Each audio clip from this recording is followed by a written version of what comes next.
In this guide, I'm gonna show you guys how to make audio and video calls on TikTok DMs. Let's get started.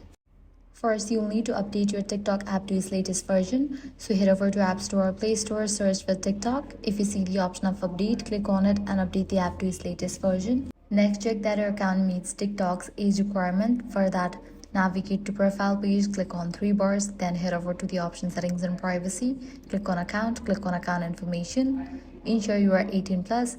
If your date of birth is incorrect, use Report a Problem to contact TikTok support and request an age correction by following their verification process.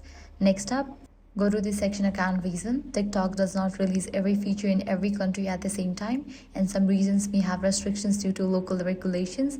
If you have recently moved, check whether your account reason is up to date. Now I can head back and navigate to the inbox section. To use voice or video calls, you and the other person usually need to be mutual followers.